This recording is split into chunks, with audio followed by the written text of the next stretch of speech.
Without further ado, let's introduce our two guests. We've got Master Sergeant Jared Denton and Mr. Clayton Phillipovich. You want to go ahead and just kind of tell me where you're from and what you're doing?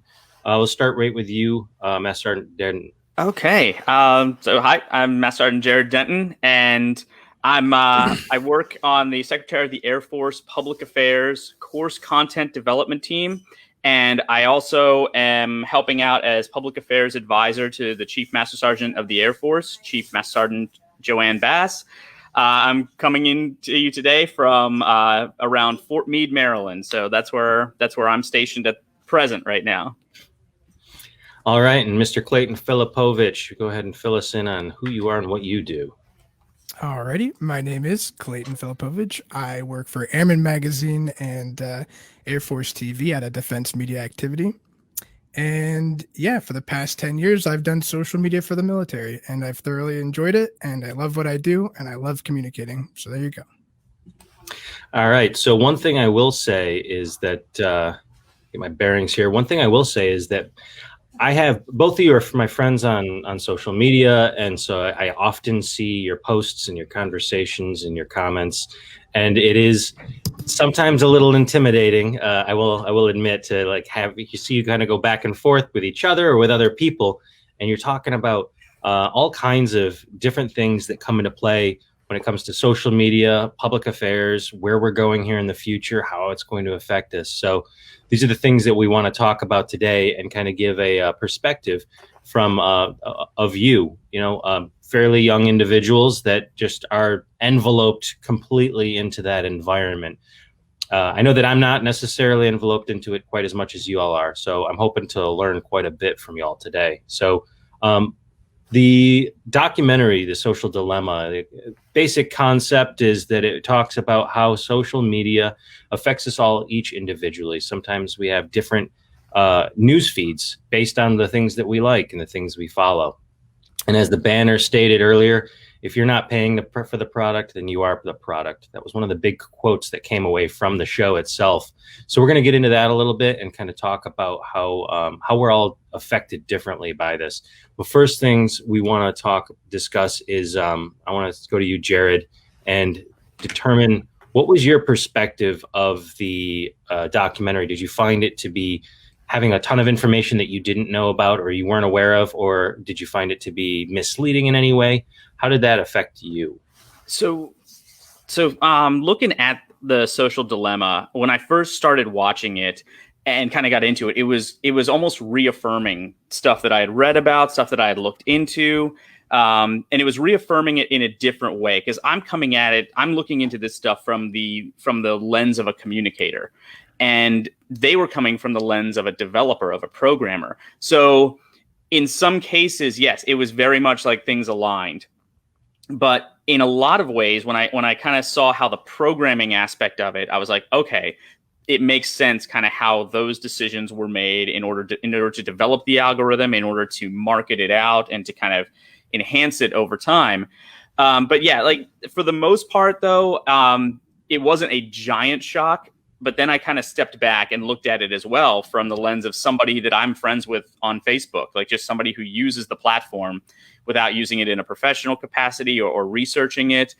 And I'm like, this would probably be really eye-opening. This would be something that would be like, wait a minute, this is happening to me or happening to my friends. So it was kind of a range of emotions when I watched this. Yeah, I can definitely see that. I'm curious, is this something that you've recommended to others to watch? Absolutely. Especially people that I get into arguments with on Facebook. No, it's definitely something that I'll share out there and talk to people about and say, hey, if you haven't looked at this and you're just using the platform, check it out. And I put it with a disclaimer and I say, look, there's some things that are amplified for the sake of the documentary, but it should at least open your eyes up a little bit on the platform that you use every day. All right. That's great to hear. Great to see your perspective on that. Like I said, I see a lot of the stuff that you say and you post and you give a lot of background information to go with it. So hearing your perspective on the quality that the information that was coming out of this is a big deal. So moving on, we're going to go to Clayton here. And Clayton, I'm curious, like what your perspective is on that. Does it vary? Is it different from Jared's, or do you feel like you two are kind of like in sync with the way that this turned out? Yeah, no, I'm actually pretty certain that Jared and I see eye to eye on almost everything. Funny enough, I think we see eye to eye on almost everything. And you mentioned at the beginning of the convo, you were like, when I see you guys go back and forth on Facebook, it can be contentious or intimidating, which is funny because that's your interpretation of the text, whereas my interpretation, I'm generally, if you know me in person, I'm very easygoing, very passionate, very easygoing, and so there's a reason why we're having this conversation over video, because we have the audio, we have the video. You can see my eyes, you can see my facial expressions, my voice inflection. Whereas on Facebook, you know, a simple 1-line or 2-line sentence could be read in a million different ways and interpreted in a million different ways. And that's what I find really funny. It's as communicators, these are horrible, kneecapped platforms to be communicating on. Twitter, 280 characters. How much discourse, how much sense making and nuance can you hash out in 280 characters? Or on Facebook, you know, your uncle posts something and then you're trying to correct him and then you see his little 3 dots go and you're like, I'm gonna clap back. So it's like they're not good. I'm trying to like beat into people's heads that these aren't good places to communicate. And if you do communicate online, this is the way to do it right here. So from the documentary perspective, I actually put it off watching it all the way until last night because I'm a master procrastinator. And I'm glad I did because it's like super fresh in my mind. Like Jared said, totally validated what I've already been like I'm like literally sitting there with a buddy of mine and we're watching it. I'm just like, dude, I've been saying this for how many years? Like, dude, oh my God. And so, yes, it validated everything. I think everybody should watch it. I was a little bit sad because I wish it wasn't gated behind Netflix. I wish it was even more like, I wish it was free. I mean, obviously not, but like, I wish you could like any old Joe could go on somewhere and just rent it for like $1 as opposed to have it behind a paywall like that. But that being said, I thought it was really well done. I thought that they hit the key messages really well. I did disagree on a couple of points towards the end about how to fix the problem. Like a lot of the folks inside the documentary were very much so like pro regulation. And I'm the type of person that is like, hey, I mean, I don't mind regulations. Let's put it that way. That being said, and I think there's room to have that discussion, but also I would love to also see people vote with their wallets. And like you said, if you're not paying for the product, you are the product. And the only way that you can impact the bottom line of that private corporation is to vote with your wallet, and you are the wallet. So if everybody shuts down their account, if everybody reacts with those little emojis, if you just start doing the opposite emoji to what you actually feel and start screwing up their algorithms, hey, that's the way to fight. You know what I mean? Like it's interesting. It's really interesting. Yeah, that's a really good point that, it's like normally it's a business. If you lose customers, it means one thing, but we'll talk about this in a little bit. But what does losing followers mean when those followers aren't actually paying to be there in the first place? So it seems like you both have a really strong concept as to what's going on here, and I'm excited to talk about some of these things with you. But like, you seem like you both had it was reassuring to see some of this stuff out there. Did either of you feel like what the heck? Like, if I could have made this documentary 5 or 10 years ago, then I would have, but nobody would have listened to me. Now they make a documentary, and all of a sudden, everybody's an expert. I think if for me, if I had made this documentary 5 years ago, it would have been totally different. It would have been because 5 years ago, 5 years ago, the Facebook algorithm in and of itself was completely different. It was valuing different kinds of content. It wasn't where it is now. So if I would have made this, it would have probably, people would have looked at it and been like, okay, well, that's cute. I think this came at the right time, especially with everything going on. So, I mean, that said, I mean, with the popularity of it, I definitely would have liked to have jumped in and gotten paid for it, but that's beside the point. Wouldn't we all, right? Yeah. Wouldn't we all? So one of the things that there's a couple keywords that we're going to be talking about today that I want to make sure we get out in the front end here. Misinformation versus disinformation. Now, these are the words that we all hear in PA. Everyone from the top level all the way down to the new airmen that are coming in are hearing about misinformation and disinformation. But what do they really mean? What can you two kind of discuss what your perspective is on misinformation, disinformation, and how we make a difference in that? Sure. You want me to go first? Go ahead, either of you. You can talk back and forth about it or argue One about word it. at a time. Yeah. Yeah, right on. I mean, Jared, correct me if you hear anything, red flags, whatever. But like, so like from a disinfo standpoint, I would say it's more like that's something you would see like that'd be false information from like a state entity. Let's put it that way. Something like that. Maybe a government, maybe some propaganda. Whereas misinformation is something that is like, hey, I just like a fantastic example of it, which is really unfortunate. So one example of misinformation that happened recently, I believe it was in Minneapolis, and a gentleman, he unfortunately, this is terrible circumstance, but it's part of the story. So here we go. The dude committed suicide in front of police, and the narrative that was sent out over Twitter, again 280 characters, very quick exchange of information. The narrative that was sent out over Twitter was that the police had killed this man. And so as a result, that lie or misinformation which again is not being spread through an outside entity. It's just unfortunate. It's an unfortunate byproduct of the human existence on Twitter. And that misinformation ran through the city and, had third and fourth effects.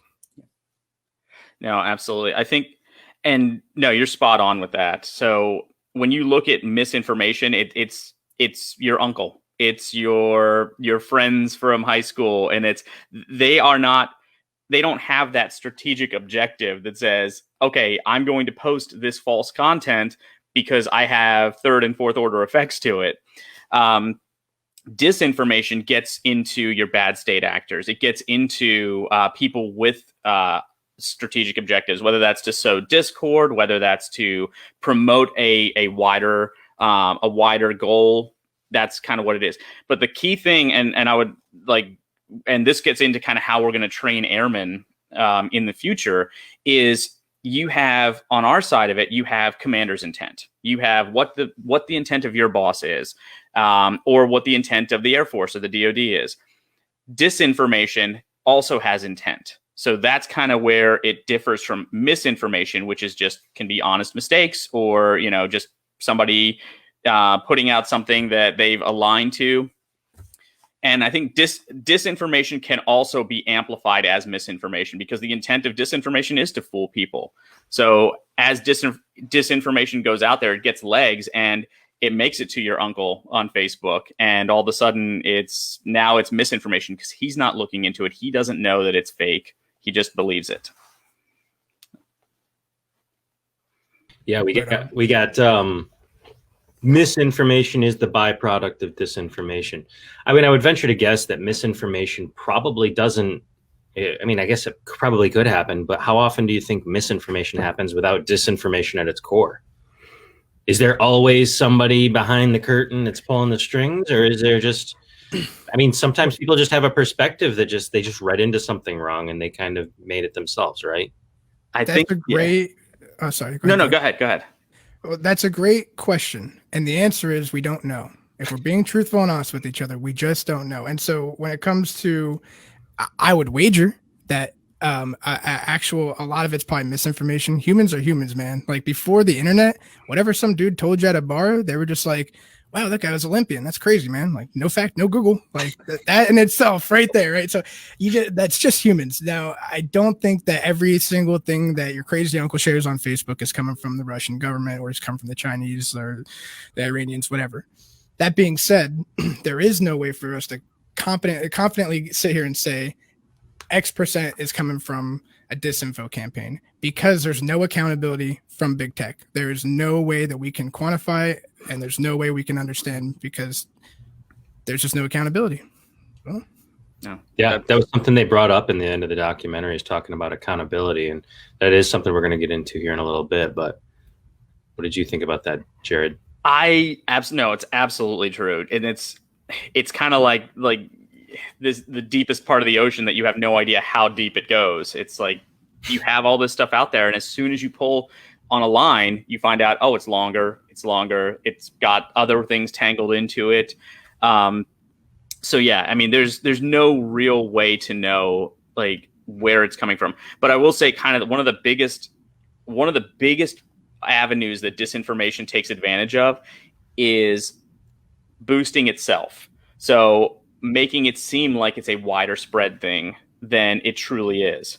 Russia's been doing that for so long. So they'll put out something that is disinformation, and when it comes back, hey, this is a Russian disinformation campaign, it's kind of like, oh, well, now it's a chance to show just how effective we are, just how big and scary this monster under the bed is, when it may not be that bad. Or so part of it is like they amplify their own false narratives on that. Yeah. Can I add to that too? Yeah, go ahead. Because this is I might have pointed this out on one of our contentious Facebook threads, which I'm just kidding. If I'm ever on Facebook, I promise I'm not trying to clap back at anybody.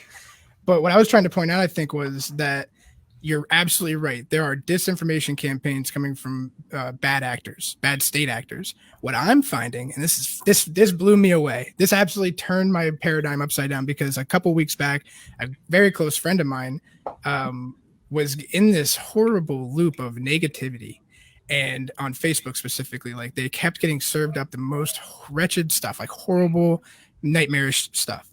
And what was interesting was he shared a video of a child protective services worker somewhere in America mistreating a child.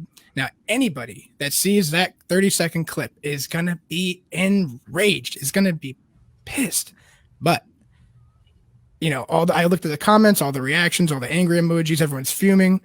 He's probably like constantly refreshing and getting these notifications and looking at the video again and again and again. And all I commented was, terrible video, but just to let you know, this is a state-run Russian propaganda page. And everybody goes, no shit, right? Yeah, wow. And so what's really important here is there was no lie. There was just emotion. A bad instance clipped and put in front of you over and over and over again. Yeah. So, I mean, it kind of brings up, I know when we talk about bullets, right, writing for an EPR or an awards package or something like that, and we say it reached this many people or it got this many likes. Don't do it. Some of that does happen, right? It does happen. Yeah, it does. So when that happens, do you feel like that's a similar concept that these other countries are using in order to amplify their message or make it seem like their message is reaching a larger group or a larger number of people, or gaining more support than it really is? Yes. Yeah, I mean, absolutely. I think the important thing to kind of remember with that is they are going to use any trick that they can to get to their objective. And that's kind of the thing that we've had trouble kind of wrapping our brains around, is when we have to play by a certain set of rules. They don't. They're at least years ago, they're buying ads, they're buying that reach to kind of get out there. Now, kind of in line with how Facebook is, like, I keep going back to Facebook and how Facebook has changed its algorithm. You'll see some of those trolls, the state-run trolls, shifting a narrative in comments. They drop something completely horrible in a comment thread on a news story, and then all of a sudden, whatever the tone of that story was changes. And so what I see there is less of like how many people we can reach, and more of something that's like in the vein, like, so the documentary talked about growth hacking and getting more followers and bringing more people on. This is more in line with something that's kind of like sentiment hacking. So how do you establish and change a tone of a narrative that's out there? How do you get people just angry? Because they're not reading full-on news stories. They may look at the headline if you're lucky. They'll see the image and then it's, I'm mad. And then how do you leverage that? Or they'll see an image and then in the comments that people will hang on for, it'll be, I'm even more mad, or I'm sad, I'm tired, I'm not going to do that. They pretty much hack your emotions on this. So that's something I think that they're looking at more and more. It takes a little bit more bandwidth, but the bang for the buck is you get people aligning in an emotional state instead of in a rational state. Yeah. Go ahead. Well, I was going to say, this, I don't know, it just kind of came out of my mouth at a talk recently, but like somebody was like, how do we stop this? How do we combat this? I'm like, I thought about it for a second. I'm like, if you get mad when you open Facebook or Twitter, they win. Yeah. Period. And as a consumer, you have to weigh the pros and cons of using the service. And so, like, obviously, there's a lot of pros to having Facebook. There's also a lot of cons. Like, I was sitting there last night. I'm like, all right, let's go through some of the cons real quick. Let's see. Facebook, depression, loneliness, distraction, confusion, hate and anger, and political polarization. Let's think about the pros. I can see what my friends are doing. Right? You got to weigh them. Yeah. So. I mean, I post, if I post pictures online, it makes my mother happy. I can have that go on. I don't have to make the phone call every single day. I can just post stuff there. But yeah, you're right. It does have pros, but it also has cons. I mean, they brought up the pros. It's reunited family members. It helps people find livers and organs and stuff like that. There is a benefit to having a social network of individuals where we can communicate ideas, right? But like you said, it does kind of play on the emotions.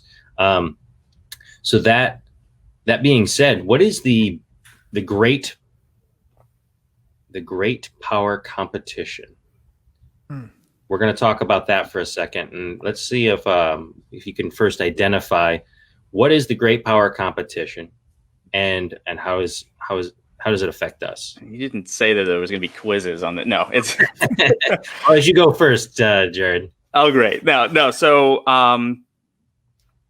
the great power competition is broken down into very simple terms.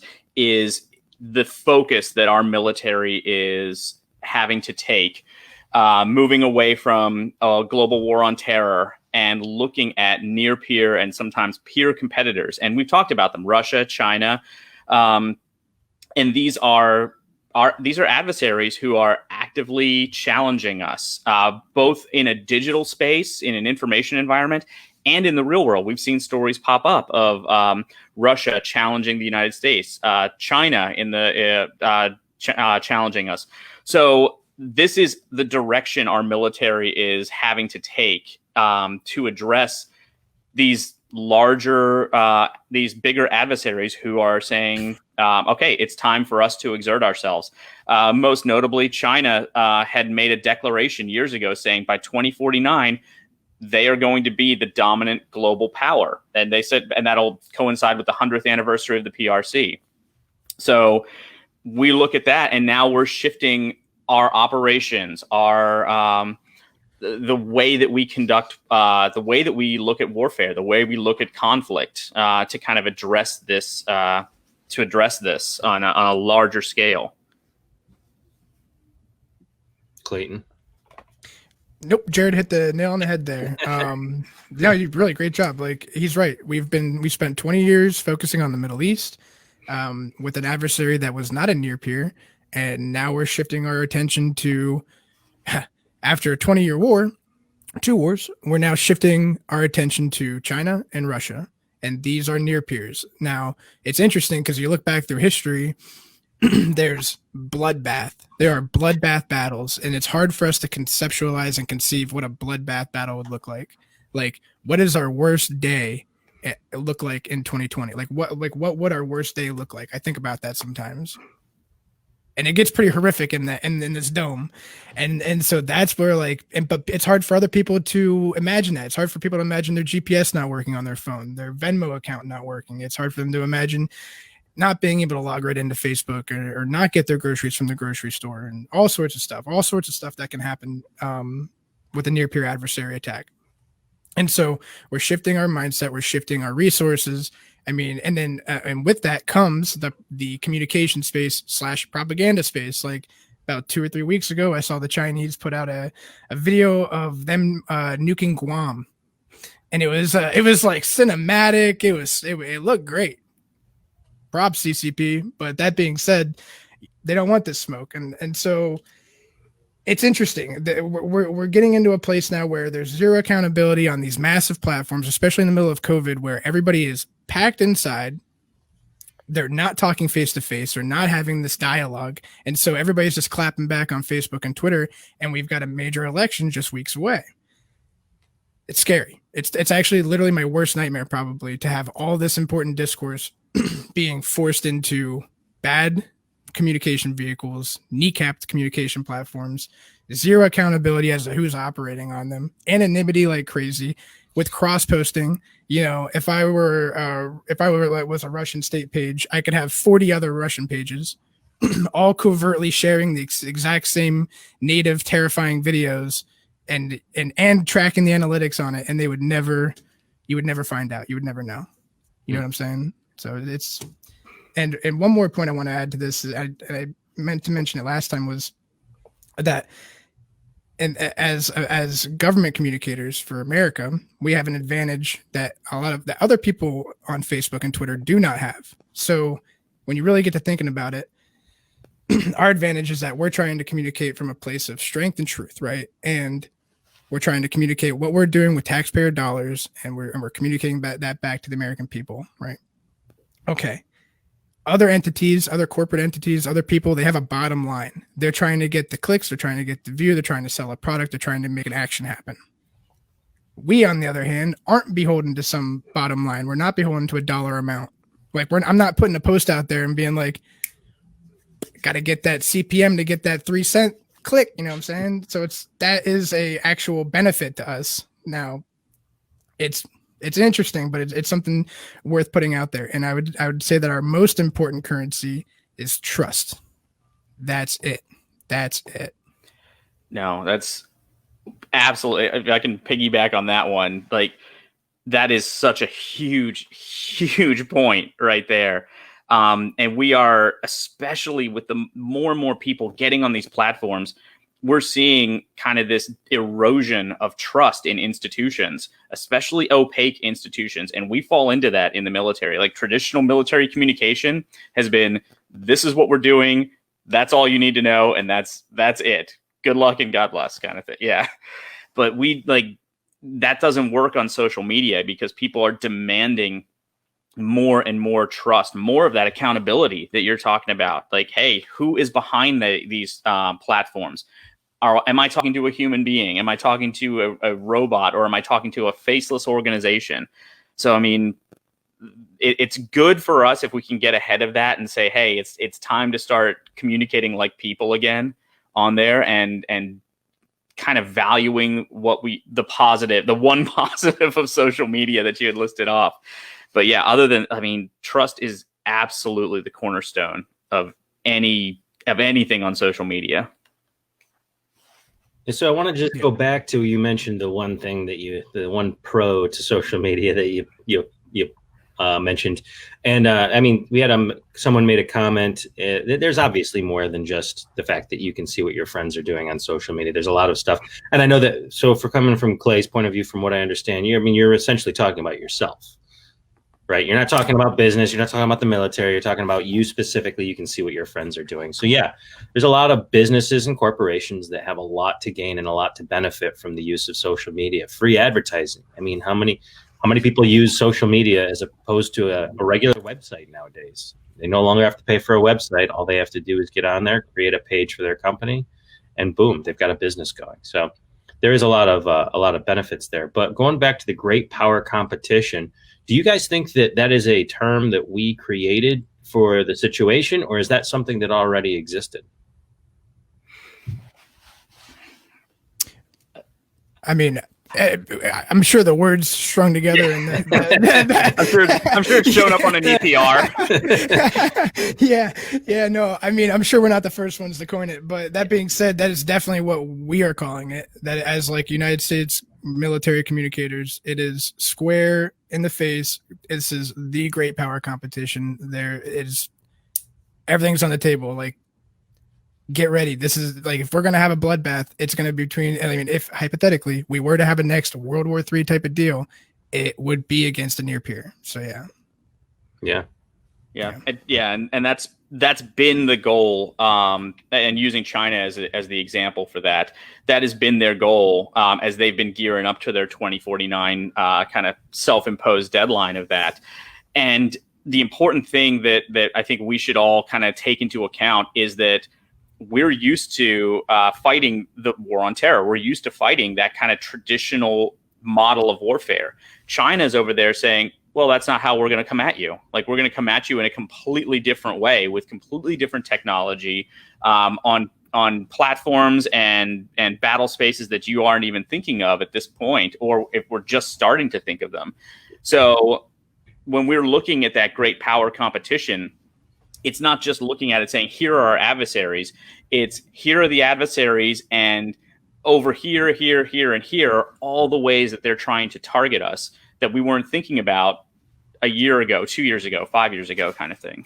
Well, all right. The GPC, right? This is such an uplifting talk, right? Well, I want to jump ahead real quick. I want to jump ahead to one of we've got our agenda, right? We're going to try and stay on track as much as we can, but I want to jump ahead to the concept of psychology versus SOPs. Now, this is a concept that I just made up, right? This isn't like the GPC. But psychology versus SOPs. We have the way that we do everything. We have the standard operating procedure. We have our AFIs and TODIs and all that kind of stuff, right?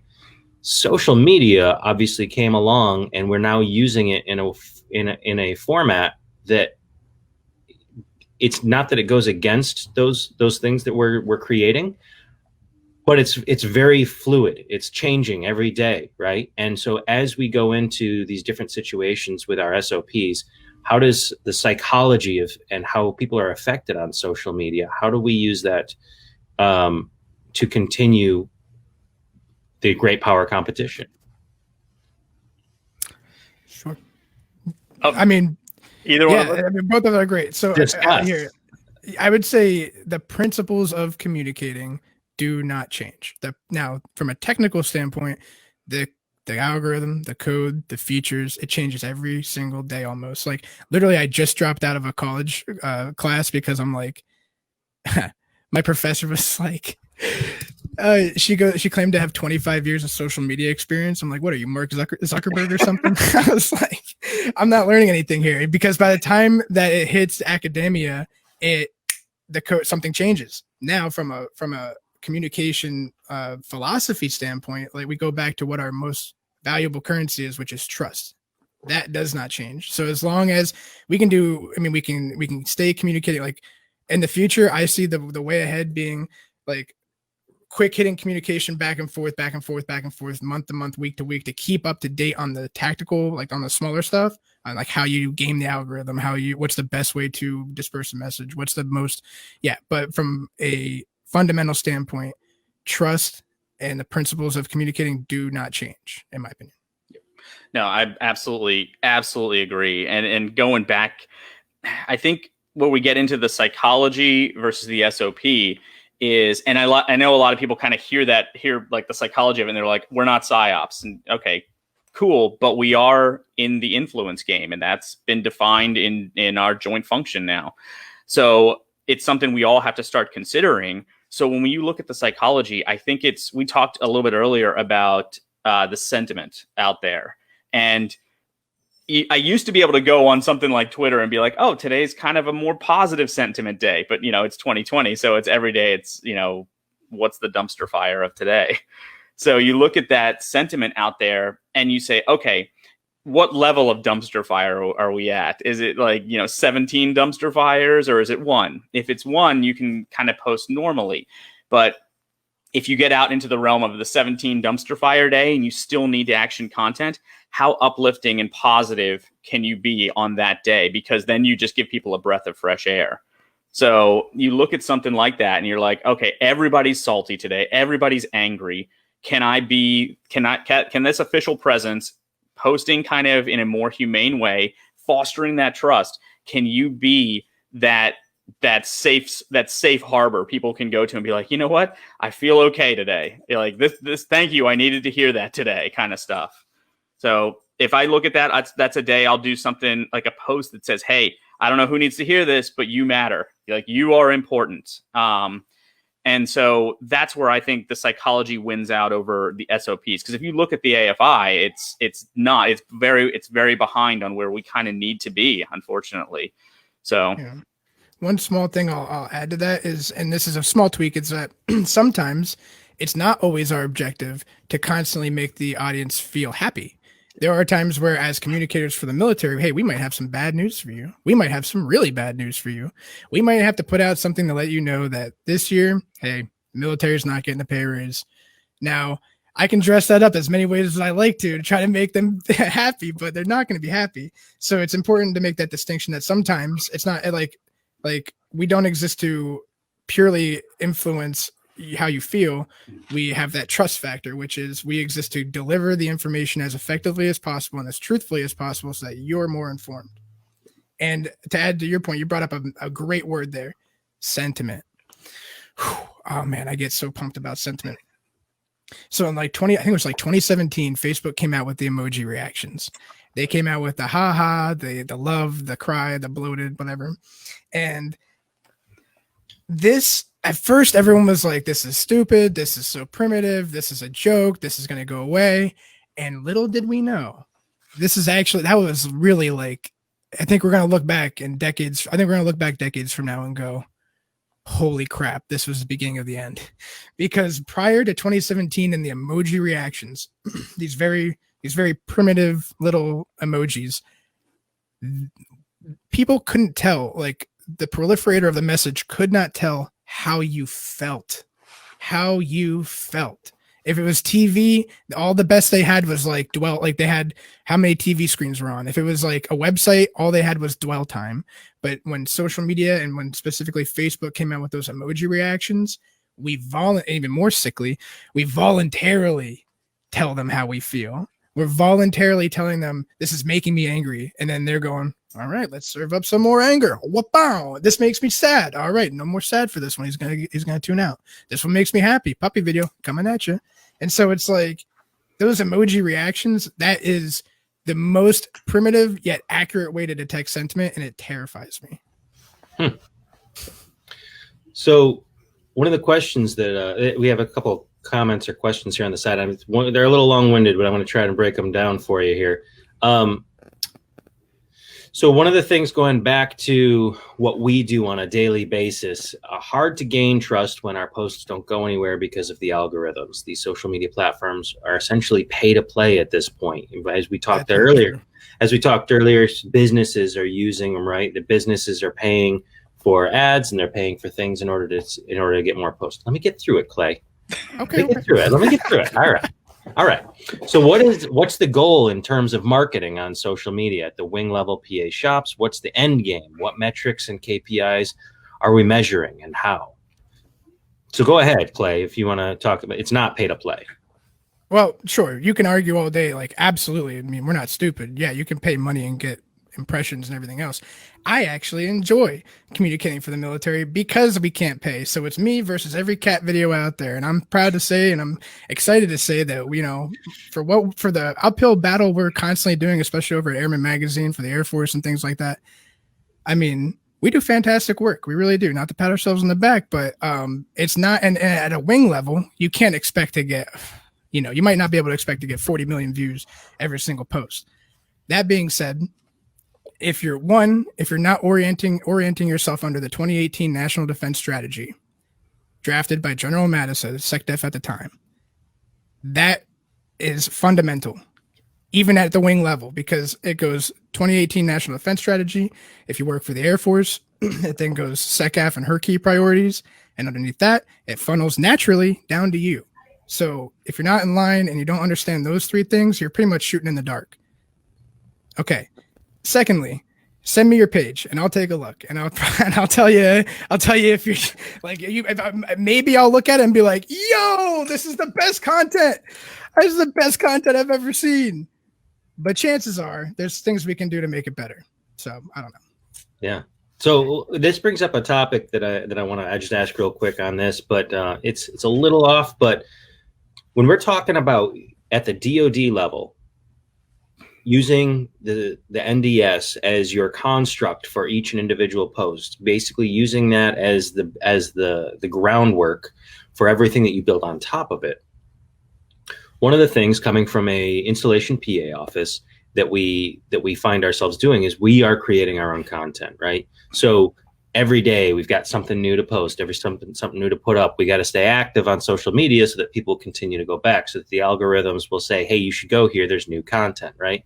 And in some cases it's a little bit more difficult than usual to help people understand that even the smallest nuance of that NDS, even if we're talking like a SpongeBob meme that somehow is the NDS integrated into it, can be beneficial in the great power competition, right? In that big game, it can be helpful at the DoD level, but it's all about like that continuing small little pieces that build into a larger product. I mean, have you seen any major concepts of people using, I don't want to say, what's the word, using other than normal concepts in order to push their messaging, whether it be the memes or the GIFs or anything like that? And I know Jared over at Minot, y'all had a pretty wicked back and forth with some people sometimes. So. It was, but I'll say this: like the idea behind it wasn't to be like, hey, this is a fun meme, this is cute, this is hilarious.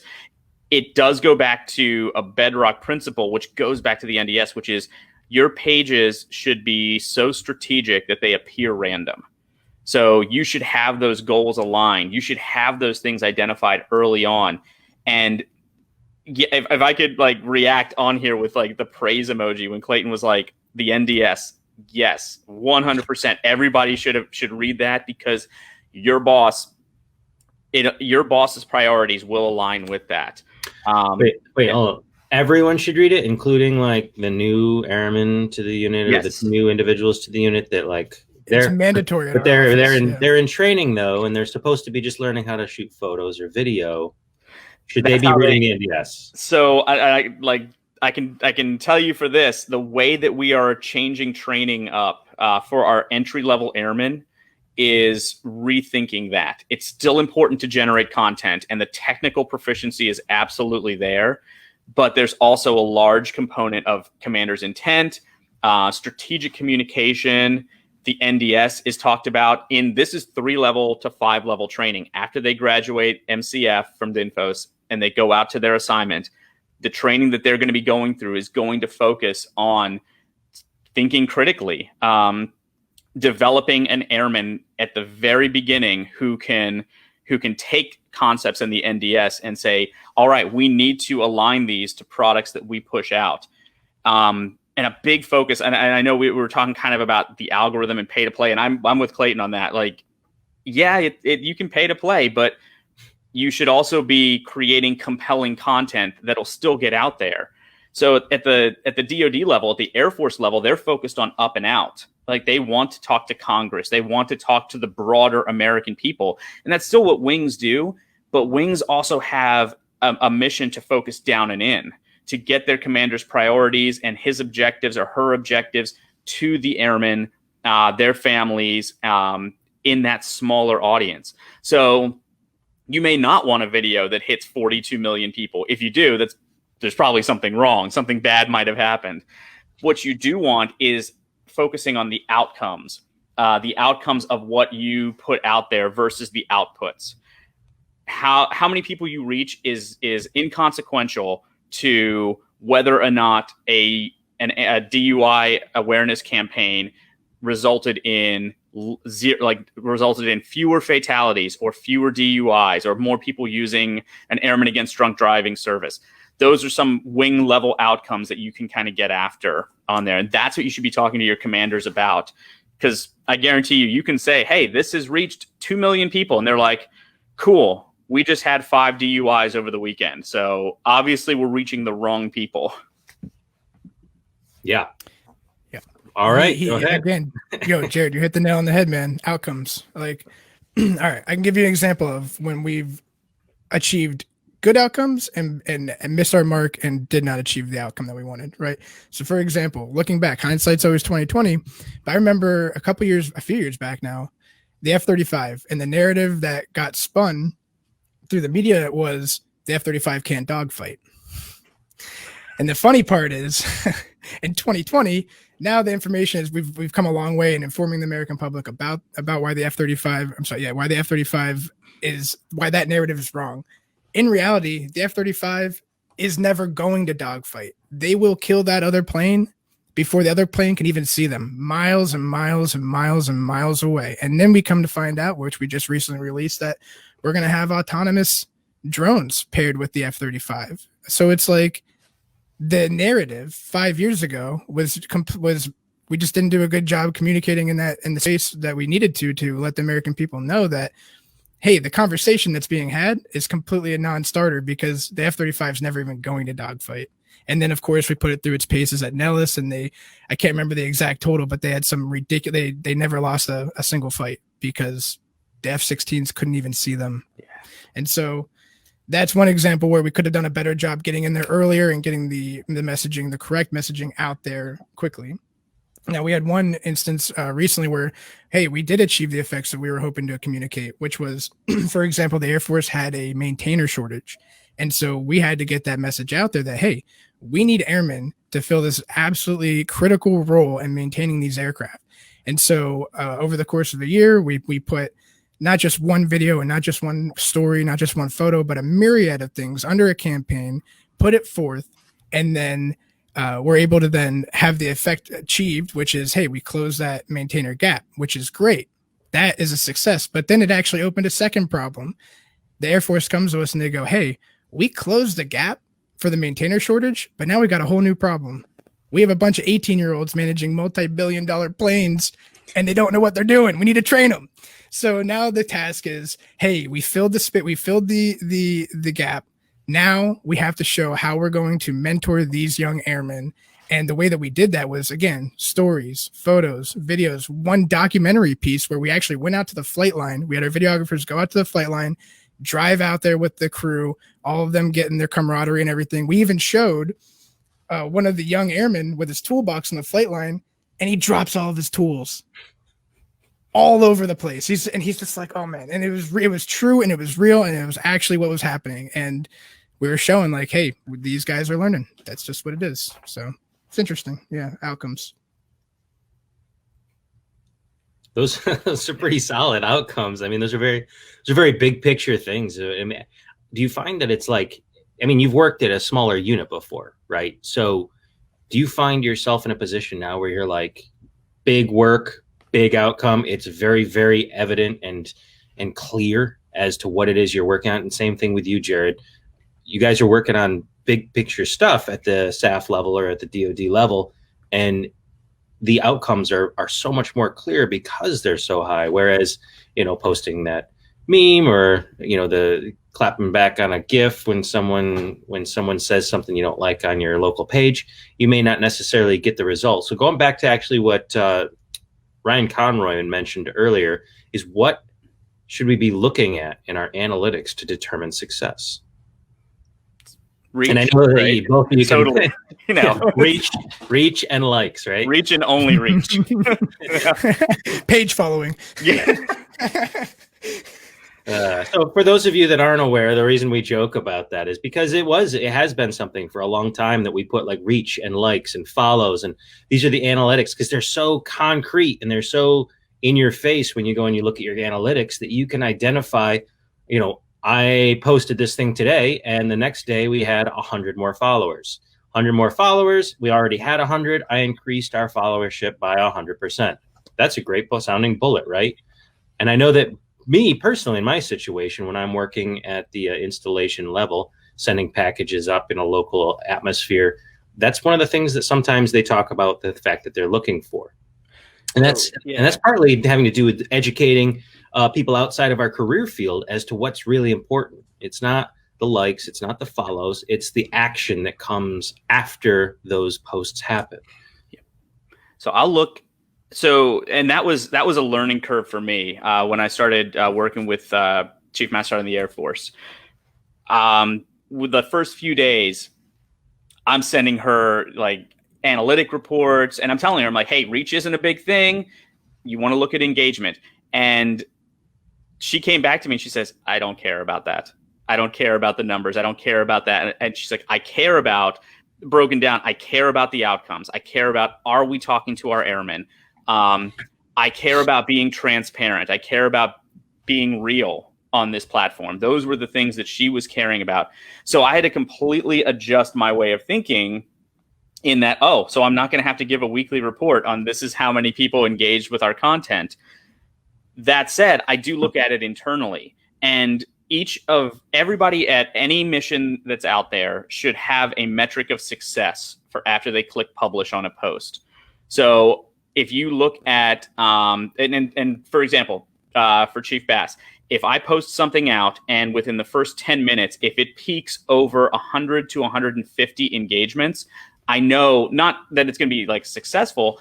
I know that I'm going to have to spend extra time on a comment strategy or spend extra time monitoring this post because it's going to have more legs to it. So, and that's not a hard, fast number. Each unit should have their own metric of almost immediate success, where you have in the first 10 minutes or in the first hour, how many engagements will you get on this post that might determine whether or not you need to message more in the comments, or you need to watch the post for who's sharing it, what's being said, things like that. So a lot of those metrics should be internal markers for the PA shops to say, okay, how do we then further those outcomes that we're trying to achieve based on that? Okay. Mm-hmm. Yeah. Yep. 100%. Really important. Who did you talk to? That's really like who did you talk to? Like when you make the product, you have to also ask yourself, there's a really important questions you have to ask even before you start measuring, because if you start measuring, how could you possibly know what to measure if you don't know what your desired end state was in the beginning? So when you're making your product, you have to ask, what effects do we want to achieve? Who are we talking to? Where is this going to live? Is it going to live on Facebook? Is it going to live on Twitter? AFN? Where's it going to live? And so you have to ask those questions first before you can even start measuring. So back it up a little bit. And then client satisfaction. And your client might be your commander. Your client might be a MAGCOM. Your client might be the United States Air Force. So that is honestly, in my brain, that's the pinnacle of what we do. Is if my commander's happy with the information getting that, like it's broadcasted well, clear, articulate, well made all across the board, and it actually communicates their intent, that's pinnacle. But also there's other things you can do. And so this is my rudimentary graph. All right. Wait, so go ahead. There we go. All right. I'm drawing for you guys. So this is going to be an audience retention graph. Let me see if I can get this right. Okay. So I typically have this in a presentation form, but okay. So back when I was managing for the Marine Corps social media platforms, we had audience retention graphs for something that we really did look to a lot. And with this one right here, this is like a regular audience retention graph. Now, right here, right in the middle of your video, maybe 30 seconds in, there's a giant spike. And we're like, what's going on right there? Why is our audience having a giant spike? Did a blog link to it like out of nowhere? Did they like timestamp it? Well, if you actually go to the video and you go play that spot, it's a dude getting decked with a pugil stick, just getting his freaking clock cleaned. And it's amazing. And everyone's like, oh. And so what people were doing was they were replaying it. They were replaying that hit. So that tells us a lot right there in the analytics. Like we can see, like, we're like, what's going on there? We investigate a little bit, we ask questions, and we find out. Now down the line a little bit more in a separate video on that audience retention graph, like this was a 30-minute video. It was a Q&A session between the Commandant of the Marine Corps at the time and one of our Marines. And what we were doing was we were fielding questions from Marines out in the field, and they were then going to ask the Commandant. So we were relaying, and it was a 30-minute piece, and it was like a huge Q&A session. And this is like right in the middle of a 30-minute product, which lived on YouTube. That's important to note. A 30-minute product on Twitter is not going to do the same as a 30-minute product on YouTube, where they're sitting down. The expectation is like to listen. Okay.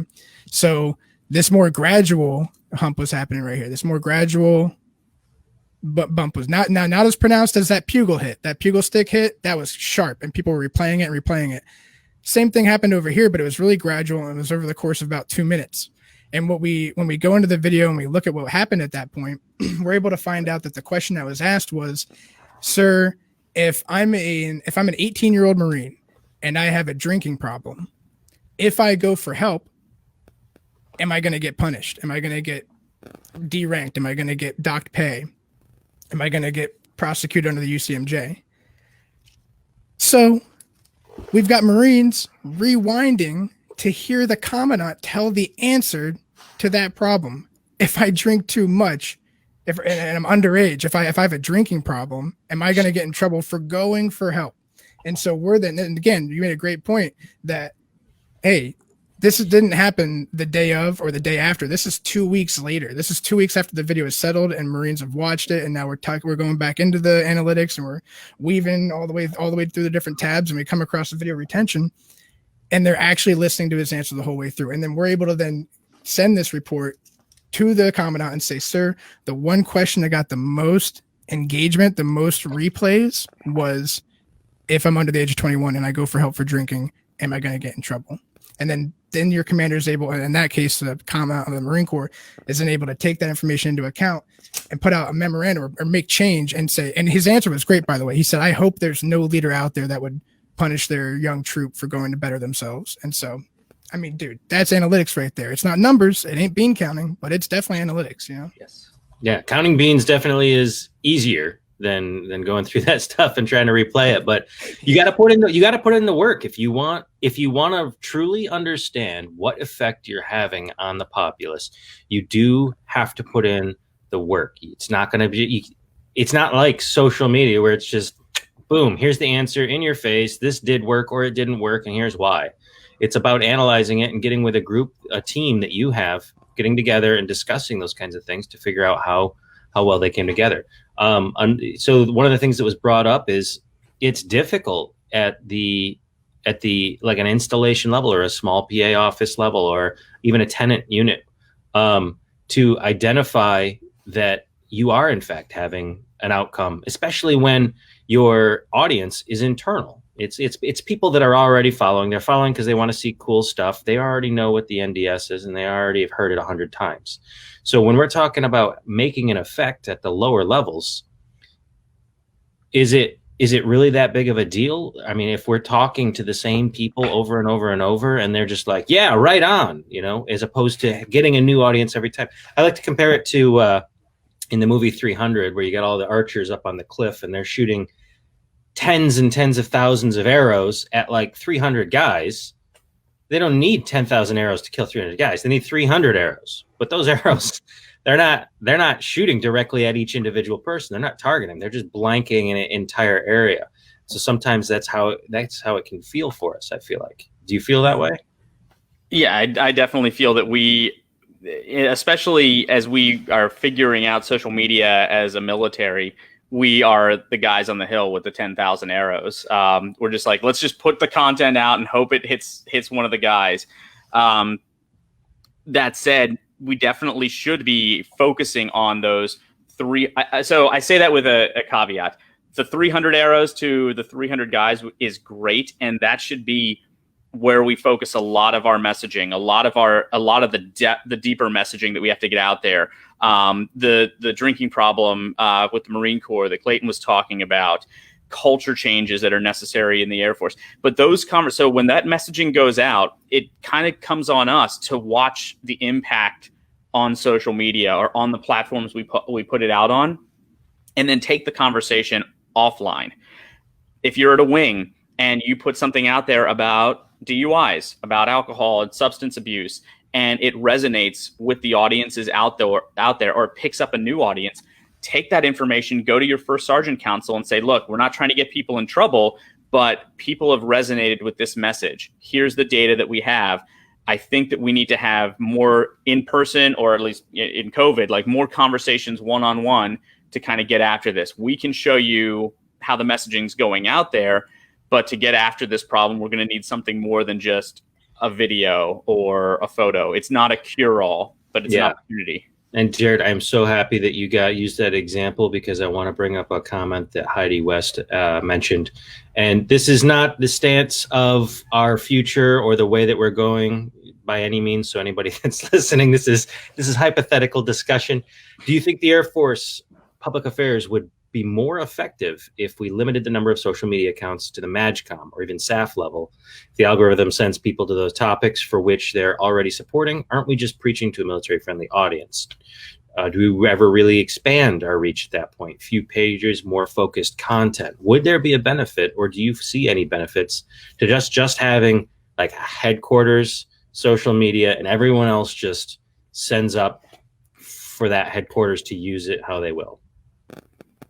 It's a worthy question. Yeah. And it's not a bad idea, but I think I disagree with it in that. Also, hi Heidi, she's in my office. I think so. Like, here's a great example. Okay, this is an example I'm using recently because it's ongoing right now. So one myth I want to misspell from the last one is that the mission is absolute, like the mission from the top all the way to the bottom is sexy. There's this weird misconception that what we do doesn't matter, and it does matter. If you read that NDS, if you understand your commander's intent, if you understand the secretary's priorities, you can't mess this up. But 99% of the people that are going to tell me otherwise haven't read either of those things. Now, I can tell you right now, there's a thing going on right now called the Bomber Task Force. Okay, so let's take this one for example. You got B-1s launching out of Ellsworth, so that public affairs shop is covering that, and then that plane then travels over to the Atlantic, and McGuire refuels it over the Atlantic while it's heading over to Europe. Then it gets over to Europe. They integrate with joint partners, right? Maybe they drop by Lakenheath. I know for a fact a couple weeks ago they dropped inert munitions with the Norwegians. So we got joint partnerships happening right there. And then those crews come back and they're back in their home state all in one trip, back by dinner. You know what I'm saying? That is happening right now. That's happening at Ellsworth. That's happening at McGuire. That's happening in our bases overseas. That's happening with our joint partners. We need all four of those people covering each of their section. So from that instance alone, it'd be actually, I don't think it would be a benefit to only have MAGCOMs. That being said, so for Ellsworth, you can tell me exactly how your little puzzle piece is fitting into the bigger picture. And when you do that, your message is actually going to grow legs and go far wider than you could possibly imagine, because then it's going to get picked up by Airman Magazine. Then it's going to get picked up by United States Air Force. Then it's going to get picked up by the MAGCOM. What happens more than not is people aren't in line with the doctrine that they're supposed to be understanding and with the missions that they're supposed to be understanding. And therefore, I can't use it. Air Force can't use it. MAGCOMs don't need it because it's garbage. It's not focused, and they don't understand how they even fit into the bigger pie. So in my opinion, I mean, everybody always has to ask themselves and do like an audit and be like, do we really need to have a TikTok? Probably not. Do we need to have a Facebook? Hey, maybe right now in 2020. So it's, it's like give and take. Yeah, I'm going to go hard no on TikTok in an official capacity. No, I agree with Clayton on that, and for different reasons too. So when he was talking about, yes, showcasing that mission, that goes right into Wings having that more of a down and in focus as well. So if you have one single enterprise account, how much can they focus on down and in? So we kind of need that diversity. Now, that said, we need all of those diverse elements to be doing kind of a more effective job at messaging, at communicating it, at developing a conversation that people want to join into. But the other component of that, and we talked way back in the beginning of this about disinformation and how that works. One of the aspects of disinformation is an early step is to saturate an information environment. And you see that with the bots getting put out there, just flooding an information environment with the same message over and over again. So if we centralized all our social media under one platform, that's an easy target. But if we had multiple targets all spaced out across the information environment, it's a lot harder to target that if, say, we highlight Ellsworth on an enterprise account, and then you have bots say, oh, we're just going to target that. Or then the next day you're highlighting Luke Air Force Base. So you have a moving kind of a shifting focus on there that makes it hard to pin down. So I think we do need those wing level pages, but we also need to kind of reassess how they're being managed and the ultimate focus behind them. Yeah, and you bring up a good point about in bots and the fact that those are very, very small entities. They're making a big impact in a way when they're all put together, right? A single bot by itself is kind of whatever, but all of them put together have a huge impact. And it kind of begs the question, not that we should have bots, I'm not suggesting that at all, but what if we were, as Air Force PA or DoD PA or whoever, to develop a plan where instead of us just running literally our own social media account, we're we're focused on exactly what our mission is here, and this is all we care about, and this is all I look at every single day. If we were to then team with other units around the globe and hop in and make comments, or hop in and kind of spur up some discussion on some things like that. I mean, if you had I don't want to say a quota, but if you had a certain number where you were like, hey, 100 people or 200 people a day need to comment on somebody else's thing. And this is like Air Force wide.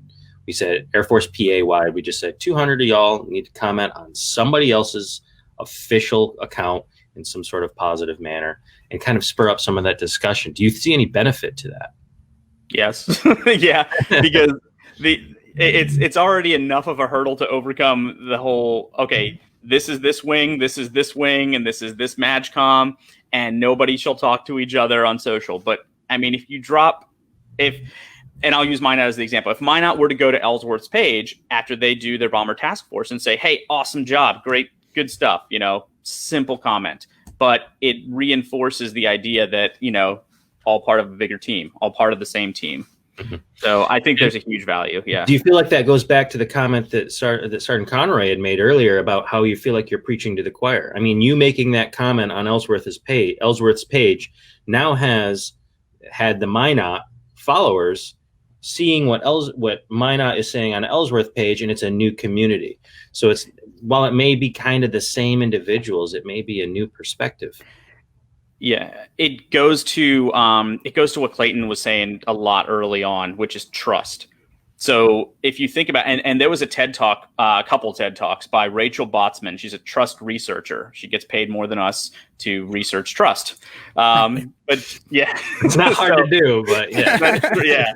I mean, Clayton's got the cool setup over there, but so Rachel Botsman talked about trust being its own economy on social media in the digital world. And so if you had somebody from Minot go to the Ellsworth page and drop a positive comment, and it starts a dialogue or whatever happens with it, you bring some of that trust over there from the Minot audience over to the Ellsworth audience, and then vice versa. People see that Minot has a page and they're like, well, what's going on over there? Why are they commenting? Things like that. So it does enhance trust, maybe in small ways, but small ways do add up over time. So yeah, absolutely. Well, we are. I got something to add that if you got a chance. No. Go ahead. Yeah. Okay. So also from a wing level, right? Like Jared said, down, right? But there's also an effect that happens up for us, like from a flagship, from up top here. Like there's a lot of utility for having a bunch of pages throughout the entire world. Like I like to tell people that we've got something every Fortune 500 company would murder for, and that is a web of pages with built-in audience, right? They got veteran presence, they have their active presence, they've got their own unique mission, they've got commanders with intent. Those cannot be neglected just willy-nilly. So that's really important. With cross-posting, for example, especially on Facebook, we're able to, if we have a message that typically, like for example, if we cover that bomber task force and we touch on Ellsworth and McGuire and Lakenheath and then and all the peripherals that come with that, the joint partnerships, that video alone is going to apply to like 4 different bases, maybe 5 at least. And so if we cross post, we're then able to natively hand it right over to them and track the analytics. And so with cross posting, I want to make a really important point. When we cross post our videos, typically we only account for 9% of the viewership. 9%. The other 91% of the legwork is done by smaller Air Force wings and pages throughout the entire world. Oh, that's a utility. That's a fun fact. I would never have guessed that. I would have figured it would kind of been the opposite, like you're getting 91%. Nope. Oh, well, good Crazy. to know. Yeah. So for those that think that, I mean, it's like I said, it's not about necessarily you yourself at a small unit doing everything you against the world. It's about your unknown part in the bigger scale, the bigger picture. And sometimes we have a hard time explaining that to people or helping them understand what their bigger part is or how they play together. But, I think if we did a little more analysis of each other's pages, even if it's just breeze on over and and take a look at what somebody's posting today. Maybe we can share what they've got and kind of build up different audiences that way. That could be helpful. So I want to get to, so the Facebook actually gave a response to this documentary. Getting back to the documentary, folks. So the reason we're here. Yeah. So based on the documentary, obviously Facebook seemed to be like one of the major people that they were talking about there. Not necessarily attacking, but they're just kind of discussing all the stuff that goes into it. Facebook made a response on this, correct, Jared? And I know you shared this with Clayton and I. Yep. Like as soon as it popped up, I don't know, you may have gotten an early release even, but what do you think about the fact that they made a response on that?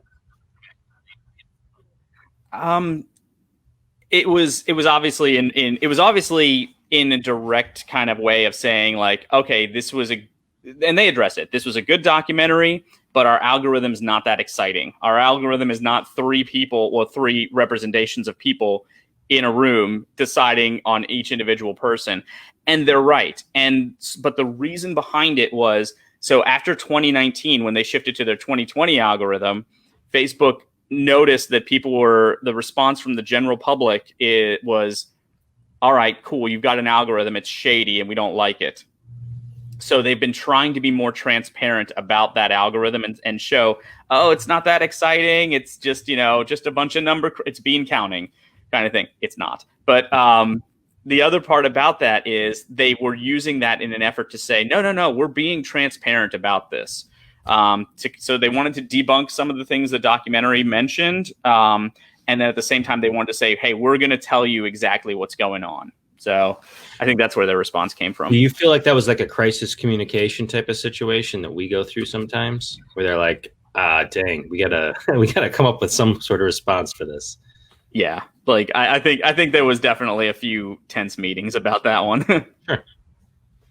Clayton, you're just in there just twirling your mustache, like waiting for your chance to jump. Yeah, I do that. It's my turn? Yeah. All right. No private corporation that is literally richer than any other tech company out there, that is a huge publicly traded company that is beholden to stakeholders, is currently unregulated, has no rules, and is incentivized to act poorly, is going to come forward and say, hey, we did it. We're the worst. So to me, their response is more of a confession of guilt than it is, hey, everything's on the up and up. It is not on the up and up. They can go blow smoke somewhere else, because I not with them.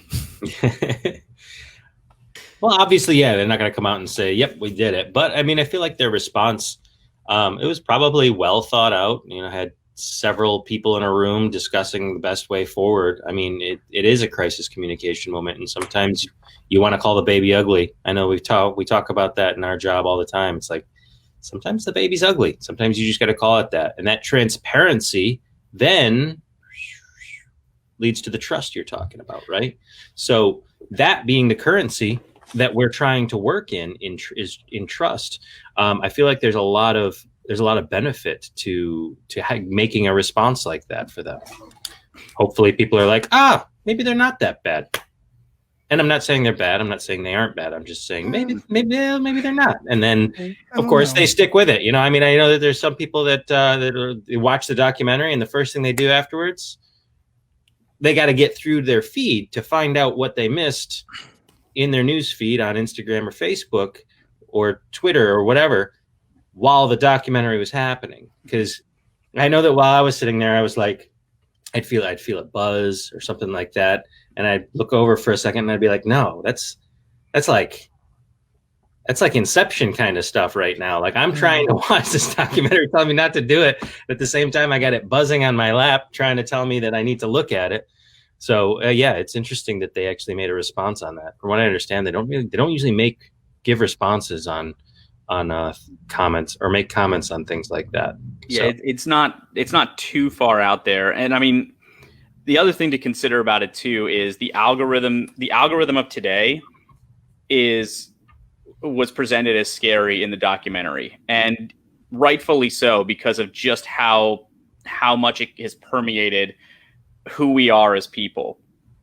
you got to look too, and this is not just an average consumer of the platform, but in the future, you have to look at what that algorithm is going to look like in 5 years.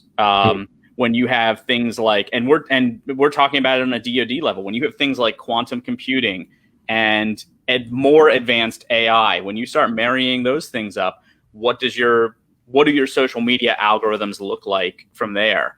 So yeah, quantum computing. Yeah, it's a thing. It's a thing. Is that just something to make 4 computers in a room? No. All right, cool. So it makes things work better, faster, stronger. Yes. I mean, for those that don't know, not me. I'm asking for a friend. But for a friend?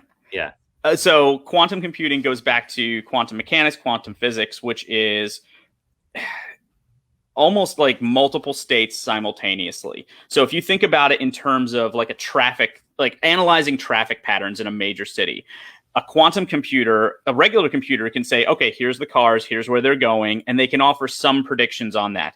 A quantum computer would then take into account every route, every possible route that a vehicle should be taking at any given moment, and then plot the most efficient path based on that for not only that vehicle, but every other vehicle in the city. It's like playing the computer in chess, except they're building a profile specifically for you, so they know that moves you're going to make. Yes. Regardless of what your options are. And they're building a profile for the people behind you who are watching you play, or the people tuning in watching you play. So it is much more powerful computing. There's a lot of upsides to it. There's a lot of things that you can do with a quantum computer, but you can also make an artificial intelligence algorithm a lot smarter with it. Right. And that's obviously sorry, go. I hate to interject here. 2 things. One, just real quick back to that letter. I don't like how they changed the conversation from something that's obviously hyperbolic, like them trying to show and articulate what the code is doing in algorithm, right? That seems so disingenuous when they could address the, 150% increase in young teenage girls killing themselves, when they could address, of course they're not going to address that because they're a corporate run entity with stakeholders and they're not the United States government. They're not going to get FOIA requested. So it's not like they're going to come out and be like truthful. So then the other thing is, now we're talking about algorithms, which is fantastic because there's a really good point made in the documentary that algorithms are not objective. They're not just like operating in the best interests of humans. They're commercial interests and they're geared for specific outcomes. And so that is the one realm where I could see whatever it might be. And I'm not claiming to have the answers, but ethical oversight of these algorithms, I think, is a really important discussion to have because, again, there's a bunch of dead children out there and they're not going to talk about it. So. Yeah, absolutely. And that was something that was brought up. I think it was 170% increase in young teen females. And it all kind of started right there. Was it 2009 when there was the invention, or when social media made it to mobile devices? If you really look close at right around 2007 is where it starts to really just starts lift off. First iPhone released June 2007. Yeah, it's interesting how those little graphs will make a big difference in the way that you look at things. But that being said, I mean, you got quantum computing and the AI and these algorithms. What does that have to do with the long path? I mean, what are we looking at in 2020, 2030, 2040, so on and so forth? How do we kind of figure out where we're going to be at that point and start playing for that now? Because if we're playing now for where we should have been 10 years ago, in 2030, we're going to be 10 years behind still high-fiving over like base papers and stuff like that. So there's a book out there now that kind of talks about this, not in a social media setting. It's called The Kill Chain. And a lot of the senior leaders in the military are talking about this, are mentioning this book, are saying, hey, if you haven't read it, read it. They talk about, the author talks about a lot of kind of where we're going and what the next war looks like, or what reality is going to look like. So we've kind of talked about, like, we're at a multiple crossroads with where we could go in the way of of the future with this. Like you talk about, like, yes, you're going to have AI get smarter, get faster. You're going to have, and it sounds sci-fi, but you're talking about things like thinking machines, and further into that, legitimately, they're calling them killer robots. So you imagine a drone that is armed with a thinking AI that you just say, hey, this is your objective. This is the outcome we want you to achieve. Go get it.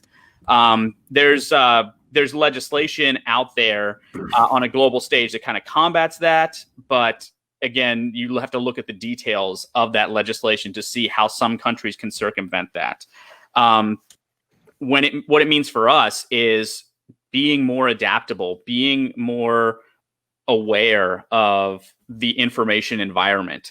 I think right now, shifting our mindset is crucial, because we still look at ourselves as solely communicators, and that's fine. That's what we are.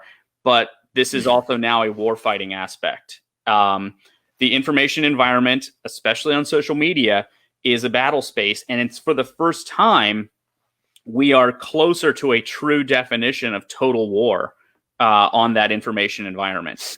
You have, and for those of you kind of like that haven't heard the concept, total war is a military conflict where the contenders in it are willing to make any sacrifice necessary to obtain a complete victory. And if you are operating on a digital space, then it is a lot easier to get to that point. It is a lot easier to go past limited warfare into something like that. And historically, when you look at warfare like that, the worst and bloodiest battles that we've fought are ideological ones. And that is all social media. Social media is an ideological playground on there. So as we look at the long path, looking that we have that, there's a chance for things to develop into that. And it takes what Clayton was saying. I mean, we have to focus on developing trust, like real honest trust on those platforms. There has to be accountability. There needs to be, and that's not a sole mission for us, but that's something that we need to kind of focus on as well. Yeah, a lot of great points there. So we talked about technology is just going to get crazier and crazier. There's something called Moore's Law, which every year it's basically the computing power and technology processing power. It's something like double. Like it just keeps getting stronger and stronger year over year, compounding. And so there is a reality where the Air Force is working in a frame of mind, thinking, here's how technology exists in 2020. Here's how we predict it will exist in 2050. Factoring in Moore's Law along the way, we went private industry and academia to work towards an outcome that is not even conceptual to like the average American. Think about that real quick. So Moore's Law, projecting outward. Yes, these are all things that are happening. So that's where you start getting really crazy when you start thinking about that kind of stuff. The other thing we're talking flying cars. Oh, yes. Oh, yeah, that's exactly right. And the whole reason why we're talking flying cars, it sounds nonsensical to the average person, but it is 110%. If you bet your sweet bippy, if the military is saying they want flying cars, they're going to find a way to get flying cars. I guarantee we were supposed to be there 5 years ago, according to the best trilogy of all time. Yeah. Not quite there yet, but flying DeLoreans are probably in our future here. That is a good plug. That is a good plug for AFWorks, though. If I could plug AFWorks, if you guys have not checked out AFWorks and what they're doing to include flying cars, to include energy initiatives and things like that, like it takes the buzzword that we've all gotten tired of hearing, innovation, and says, this is what we absolutely need. We need to streamline the process for getting contracts from small businesses. We need to advocate innovation at the squadron level and stuff. So yeah, check out AFWorks. Yeah, that's my plug for them. Dude, 100%. Thanks, Jared, because like they are about it. Like these are people that dream and then they make it happen. Like it's not just table talk. So Yes, absolutely. And that's why the Air Force is constantly like, we need innovators, we need people, we need the free thinking airmen, we need to we need to be willing to fail. That's been a campaign we've been tackling for the past year and a half or so, which is, hey, if you look at like Thomas Edison, he wasn't like, oh, I found one way to make a light bulb. He found 99 ways how not to, like there was a lot of failures along the way to get to where we are today. And everything that you benefit from to this day, the cell phone in your pocket, like everything is a beneficiary of many, many failures and many, many trials from the military trying to get us there. Now, we also talked about warfighting and the future of warfighting. So traditionally, it would go, you send in the air component, then you send in the sea component, then you send in the land component. Okay, and it was all very sequential. Now, warfighting going into the future is going to be done with something called Joint All-Domain Command and Control. And another aspect of Joint All-Domain Command and Control is going to be data. I know the Air Force is currently working on a program they just talked about called VAULT, and that's partnering with academia and other partners to have them be able to safely access data from the DoD. And that's going to make us where, hey, we're going to be able to communicate across all domains, whether it's cyber, space, air, land, sea, all at the same time. They're going to have sensors out there, and it's going to be one cohesive fight instead of a sequential fight. And that's our advantage with AI. So it's going to be really interesting. I mean, people get paid way more money to make that stuff. I'm barely grasping it, you know what I'm saying? And it's our job to then relay this information to the American public and inform them of what's up. So one of the things that, and another plug right along that is, this is stuff that we are JADC2, we are able to talk about and discuss publicly. If you have an Intel squad or an Intel unit at your installation, reach out to them as public affairs and say, hey, can we just sit down and have an Intel briefing at our level, at the level you're allowed to? Get a clearer sight picture of the things they're looking at, of the bigger picture. And then you go back and you say, okay, what can we publicly say? Partner with your MAGCOM, partner with higher headquarters, align to that NDS. But you have that idea of like, this is no kidding what we're calling the high end fight, and how you can get after it at your level and then get it up to higher levels. Yeah. There it is, scrolling across the bottom of the screen in case anybody didn't catch it. JADC2, that stands for Joint All-Domain Command and Control. Yep. And it was called Multi-Domain Command and Control, and they're like, that's not confusing enough. So joint, it's like, oh man, there's so many acronyms and everything else going on. Yeah. Now there's. I thought about saying to myself, but then I was like, wait a minute, if I mess one of these up, one of these words, forget about it. So, anyways, so I think about what I see coming from y'all. From specifically you two. I mean, there's others, but specifically you two. I see what stuff coming from y'all and the things that you post online and the things you talk about. And it makes me wonder, where are you getting your news? Because I tell you what, my news feed, other than like a couple people like you, is, not as detailed in cyber warfare and the information warfare and all these other things. So where one after the other, Jared, start with you. Where are you actually getting your news, or where are you getting your information? What's something you can recommend young individuals that are looking to get ahead of the game here and try to get into that realm of information? Where can they go to find this stuff? The first thing that I recommend is looking into media literacy. If you haven't done that already, start with that, because media literacy is the cognitive process, or is the cognitive domain of what you need in order to determine whether or not a source is credible or the content is credible. So that's the first step in that education. From there, looking at there are multiple agencies out there that are checking and fact checking and things.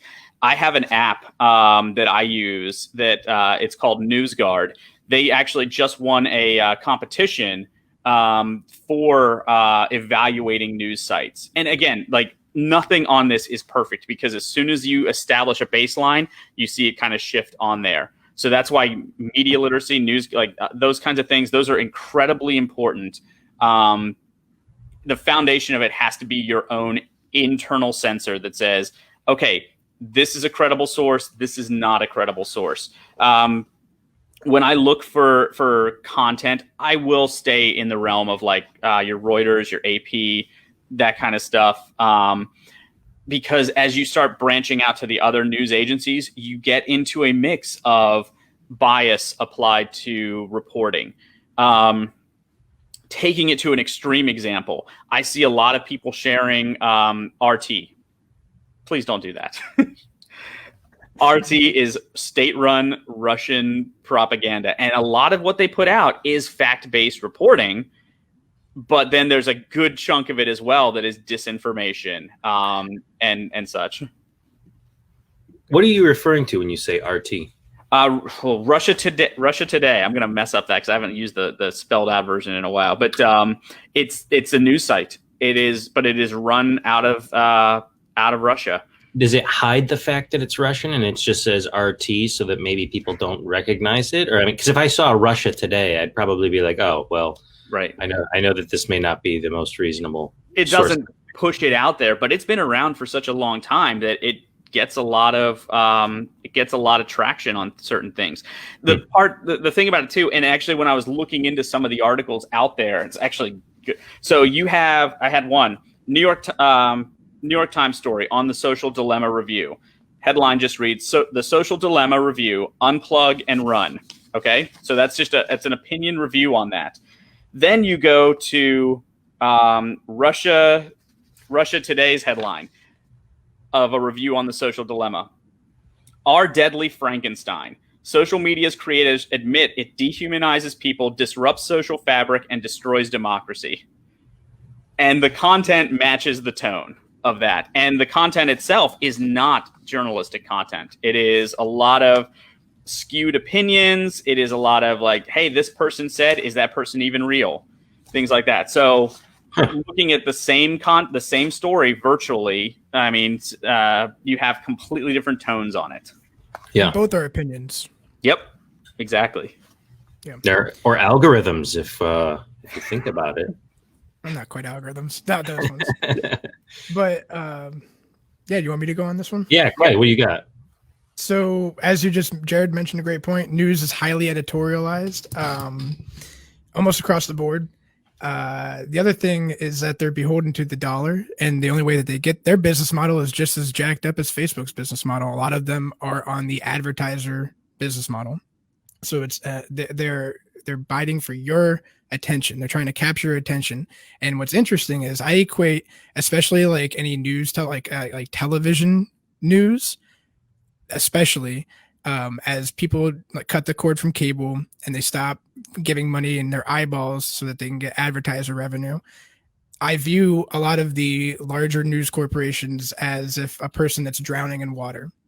And if you ever go to try to save somebody that's drowning in water, they can pull you under. And so as they hurt more and more just to get their bottom line satisfied, as they have a harder time trying to get that profit because people are disconnecting or people are polarized and going to their own places, and alternative media and podcasting, as that all becomes more popular, more people will cut the cord and they're going to get more and more ridiculous, more and more editorialized, more and more crazy. And so then you come down to the very sketchy topic of who is the arbiter of truth? Who is the third party fact checker that you trust? Who like you just said a fantastic point. You got two different articles, both with hints of truth, both highly editorialized. It's just if you it's whatever the outlet is, they're going to have their own tone. So my advice to people is to pay for the service that you appreciate. So if you pay a $5, if you pay a $1 a month subscription to something that you appreciate, you love, they then don't have to rely on advertiser dollars and therefore don't have to like spend crazy headlines and clickbait, and they don't have to like do all that crap. They're being funded by you.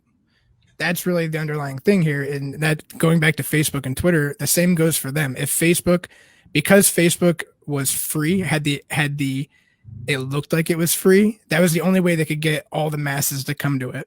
Now, if they charged $1 off the rip, nobody would go to it. And that's really the dilemma we're really facing is if we really want to solve the problem, in my opinion, it has to be transitioning from an advertiser model to a subscription model, because if there's a subscription model, They're no longer biting for your attention to get that click per whatever the CPM, and therefore the world becomes a hell of a lot less crazy online if you just fix the business model. But in 2020, in its current, as we sit right now, I recommend people do podcasts, look for long form things like this right here, where podcasting in 2020 is now synonymous with video and audio, not just audio. So, hey, podcasts are great. Spotify, Apple, I think our iHeartRadio will probably get into the mix sometime. YouTube, fantastic places to go for long form content where you can hear these complex issues get hashed out, as opposed to a shitty headline and then a clickbait tweet. So I don't know. And also, I also don't consume my day with news. I can generally get the gist of what's going on in the world at the end of my day. I spend more of my time reading history, reading philosophy, books, military websites. I actually read a lot of military doctrine. So that's my recommendation. So coming back to the stuff that you're reading, I mean, that's some heavy stuff. And I know that as a young individual just joining the military, like, I didn't want to read. I know that even as an NCO at some points, as I was like, I don't want to read. It's for nerds, right? And it was, there's all those quotes that not all readers are leaders, but all leaders are readers. And so, I mean, there's a lot to be said about the fact that if you're consuming information through books and through long form content, you're more likely going to get a larger picture of whatever it is you're looking for, as opposed to a snippet that you then go and broadcast in whatever way, shape, or form you choose, because we are all essentially some source of media right now. I mean, I could post something on my page and 200 or 300 people or whatever, they now see that as, I need to project this somewhere else. My opinion can go way farther than it used to. Do you want to recommend real quick before we go on? Do you guys want to recommend some books or something? Like, yeah, I got a couple. Sure. Go for Dude, it. Yeah. Hell yeah. If anybody's out there and you're just really interested in kind of the stuff that I'm interested in, a couple of books. I actually had a little sticky note, which for some reason had these books names on them. Okay. So Start With Why and The Infinite Game, both by Simon Sinek. The Culture Code by Daniel Coyle. Carl Jung's Red Book, if you really want to get into the scary depths of psychology. I also enjoy Jordan Peterson's 12 Rules for Life. And there's also a lecture online called The Last Lecture by Randy Posh. Just amazing if you want to get motivated. So a lot of good stuff. Absolutely. I'm trying to write those down, but I don't type as fast as you talk. So I can repeat them if you want. Start go with ahead. why. Go ahead and write them into the comments if you can. Oh, right on. Actually, I don't even have the thing pulled up. Let me pull it up real quick. Go ahead and write them into the comments. Clayton's recommendations, and then while Jared's talking, and then they'll pop up right after. Jared, you can do the same. Okay. So for me, Disinformation was kind of eye-opening, and that's all it's called, Disinformation. It's the highest-ranking defector from Russia teamed up with somebody else to write this book on the history of Russian disinformation. I already mentioned The Kill Chain. That's definitely on the list of, like, definitely please read this. To go with what Clayton said, you have the Culture Code, and then I would pick up the Talent Code as well, because then that takes the big ideas that the Culture Code puts out there and drills it down into what you can, like, it takes it. There's a lot of repeated stuff on there just because, you want to sell more content, but also you have some more tactical level stuff. It's by Daniel Coyle as well. War in 140 Characters is a good one for social media. And then one that's kind of was eye-opening in the realm of history and leadership, Team of Rivals. That's all about how Abraham Lincoln formed his cabinet. And a lot of the issues, obviously, back then are things that we're seeing today. It's kind of the past becomes present a little bit. And then how he navigated through some of those challenges by not relying on people who echoed his sentiments, but people who were at one point or another in competition with him.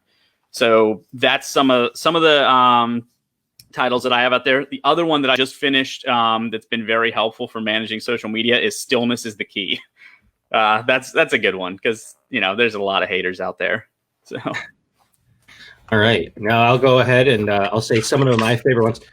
One that is actually really good for any younger individuals that are out there that are not quite readers yet, but are looking to get started.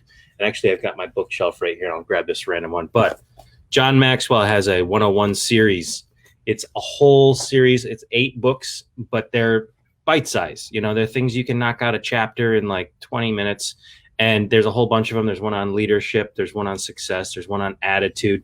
And breaking them down into individual ones really makes it easy to consume and take away from. There's also the Audible versions, like the audio books that you can just get the whole thing and just go one straight into the other.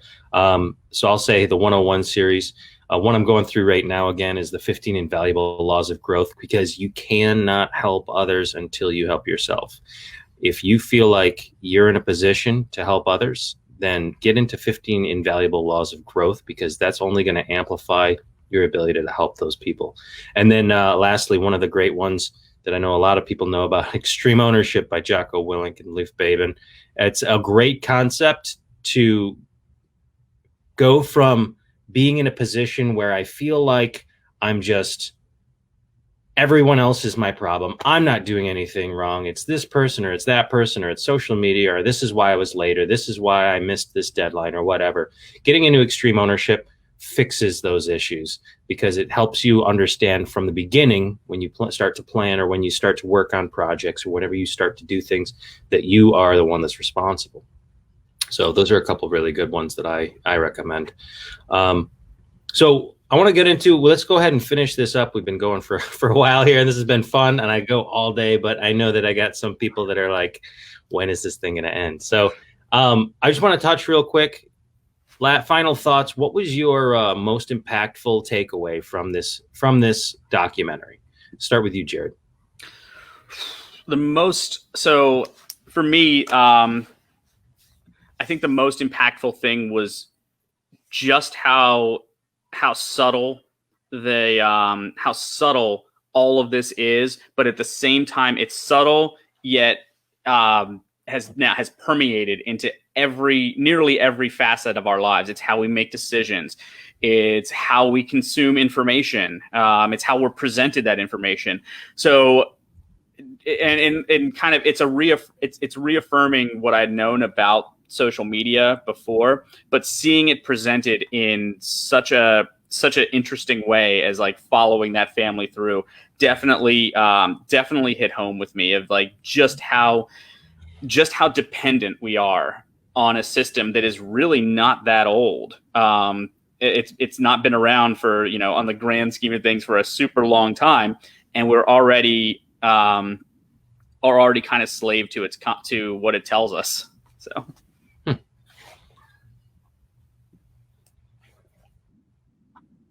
And same here. I mean, I think that as communicators, if we're not all watching that, I feel like, I don't know if you guys naturally do this, but like I'm sitting there, I'm like taking notes. I'm like, dang, this is really good. Okay, so they're doing a great job of having testimonials, or having a great job of reinforcing the points, sometimes a little bit hyperbolic, with their with the reenactments and with the acting and stuff like that. But the acting really, especially like the kitchen table scene, where 1 minute, everybody, you could feel in your heart, you could feel when everybody was sitting at the table for 30 seconds without a phone, and they couldn't even stand to be alone. Like they couldn't stand to be alone with each other. So that hit hard for me. I'm like, yeah, if that didn't really emphasize the problem that we're facing right now, like people can't just be alone with themselves without being anchored to a damn literal black mirror.